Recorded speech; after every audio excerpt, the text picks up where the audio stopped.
नमस्कार, आप देख रहे हैं आवाज इंडिया, देश की भरोसेमंद आवाज। मैं हूं पिंकी। आइए नजर डाल लेते हैं आज की हेडलाइंस पर। तिरुवनंतपुरम में पीएम मोदी ने 4 ट्रेनों को दिखाई हरी झंडी, कहा विकास को मिली नई रफ्तार। उप मुख्यमंत्री एकनाथ शिंदे का बयान, कहा कि मुंबई का महापौर महायुति का होगा। प्रयागराज में शंकराचार्य स्वामी अविमुक्तेश्वरानंद बिगड़ी तबियत, डिप्टी सीएम ने की शांति की अपील। 65 दिन चली शादी, 13 साल बाद मिला तलाक, सुप्रीम कोर्ट ने अनुच्छेद 142 के तहत लिया फैसला। और भारत को जल्द मिलेगा अपना देसी एप्पल मोबाइल ब्रांड, लॉन्च के लिए तैयारियां पूरी। प्रधानमंत्री नरेंद्र मोदी आज केरल के दौरे पर हैं, जहां उन्होंने तिरुवनंतपुरम में एक विशाल जनसभा को संबोधित किया और पीएम स्वनिधि क्रेडिट कार्ड की शुरुआत की है। उन्होंने कहा है कि इस योजना के माध्यम से देश के लाखों रेहड़ी, पटरी और फुटपाथ पर काम करने वाले वेंडर्स को पहली बार बैंक से ऋण प्राप्त हो रहा है, जिससे उन्हें आत्मनिर्भर बनने में मदद मिलेगी। प्रधानमंत्री ने केरल में कई विकास परियोजनाओं का भी उद्घाटन और शिलान्यास किया और तथा कुल 4 ट्रेनों को हरी झंडी दिखाई। उन्होंने कहा है कि केंद्र सरकार के प्रयासों से केरल के विकास को नई गति मिली है और राज्य में रेल कनेक्टिविटी और अधिक सशक्त हुई है। पीएम मोदी ने तिरुवनंतपुरम को देश का एक बड़ा स्टार्टअप हब बनाने की दिशा में शुरू की गई पहलों का भी उल्लेख किया है। उन्होंने कहा है कि विकसित भारत के निर्माण में शहरों की अहम भूमिका है और पिछले 11 वर्षों में केंद्र सरकार ने शहरी इंफ्रास्ट्रक्चर में बड़े पैमाने पर निवेश किया है। प्रधानमंत्री ने इन विकास कार्यों के लिए केरल के लोगों को बधाई देते हुए कहा है कि पूरा देश मिलकर विकसित भारत के लक्ष्य की ओर आगे बढ़ रहा है। महाराष्ट्र की सभी 29 महानगर पालिकाओं में महापौर चुनने की प्रक्रिया शुरू होने जा रही है। इस बीच उप मुख्यमंत्री एकनाथ शिंदे ने महापौर पद और राजनीतिक गठबंधनों पर अहम बयान दिया है।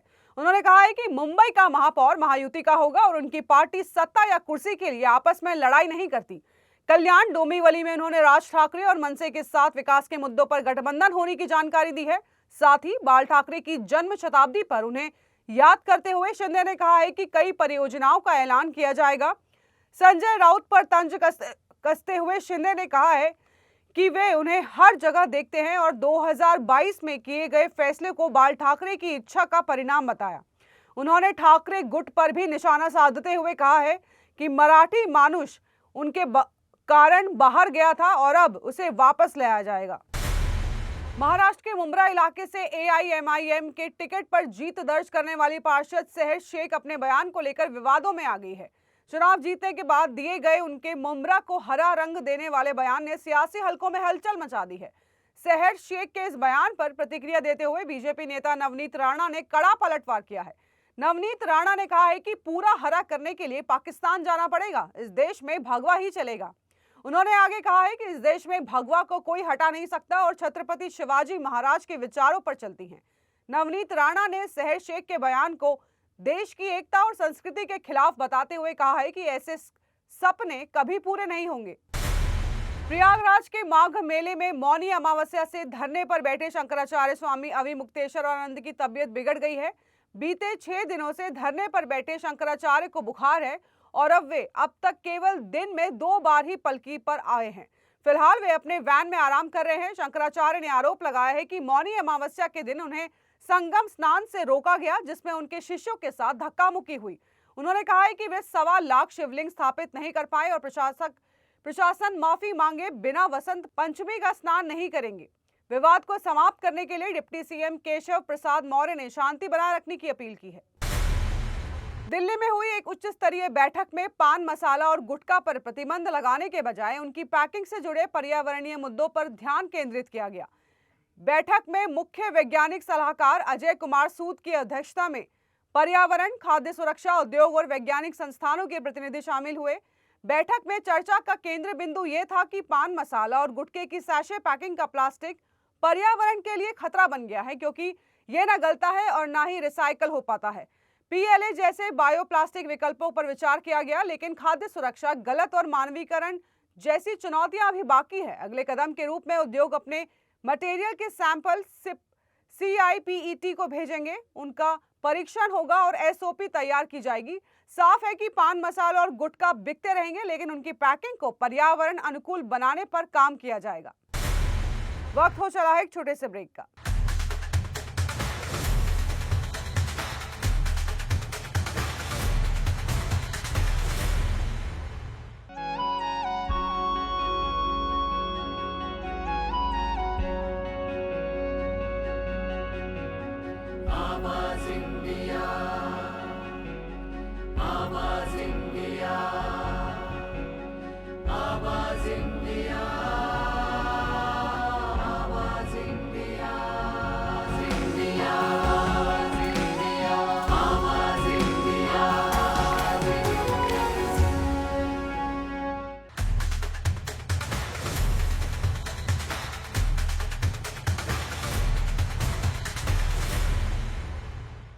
ब्रेक के बाद आप सभी का स्वागत है। बढ़ते हैं अगली खबर की ओर।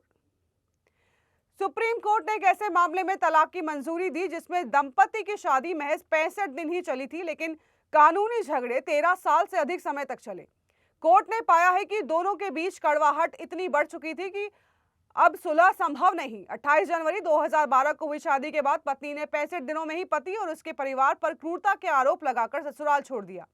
तब से दोनों अलग रह रहे थे और दिल्ली, प्रयागराज, गाजियाबाद और लखनऊ की कई अदालतों में 40 से ज्यादा मुकदमे लड़ चुके हैं। सुप्रीम कोर्ट की बेंच, जिसमें जस्टिस राजेश बिंदल और जस्टिस मनमोहन शामिल थे, संविधान के अनुच्छेद 142 के तहत अपनी असाधारण शक्तियों का इस्तेमाल करते हुए शादी को समाप्त किया। कोर्ट ने दोनों पर जुर्माना लगाया है और भविष्य में नए केस करने पर भी रोक लगा दी है। कोर्ट ने कहा है कि समय के साथ पैदा हुई कड़वाहट और आपसी सहमति के कारण यह विवाह पूरी तरह टूट चुका है और दोनों शायद एक दूसरे के लिए बने ही नहीं थे। भारत में एप्पल जैसे प्रीमियम स्मार्टफोन ब्रांड्स की लोकप्रियता के बीच अब देश जल्द ही अपना खुद का मोबाइल ब्रांड लॉन्च करने की दिशा में बढ़ रहा है। केंद्रीय इलेक्ट्रॉनिक्स और आईटी मंत्री अश्विनी वैष्णव ने दावोस में आयोजित वर्ल्ड इकोनॉमिक फोरम 2026 के दौरान कहा है कि भारत का इलेक्ट्रॉनिक्स इकोसिस्टम अब इतना मजबूत हो चुका है कि देश अपने स्वयं के ग्लोबल इकोनॉमिक ब्रांड और डिवाइस तैयार कर सकता है। मंत्री ने बताया कि मोबाइल फोन निर्माण से जुड़ी आवश्यक तैयारियां पूरी कर ली गई है, जिनमें हजारों तकनीकी प्रक्रियाएं शामिल है। उन्होंने संकेत दिया है कि भारत का अपना मोबाइल फोन ब्रांड अगले 1 साल से 18 महीने के भीतर सामने आ सकता है। WEF के दौरान अश्विनी वैष्णव ने IBM के CEO अरविंद कृष्णा और मेटा के chief global affairs officer Joel Kaplan से भी मुलाकात की। इस बैठक में भारत की वैश्विक तकनीकी भूमिका, AI रणनीति और सोशल मीडिया पर डीप फेक और AI जनरेटेड कंटेंट से यूजर्स की सुरक्षा जैसे अहम मुद्दों पर भी चर्चा हुई।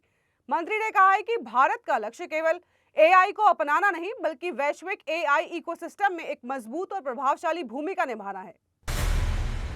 वर्ल्ड इकोनॉमिक फोरम की बैठक में भारत के कई राज्यों के मुख्यमंत्री शामिल हुए, जिनमें महाराष्ट्र के मुख्यमंत्री देवेंद्र फडणवीस भी शामिल हुए।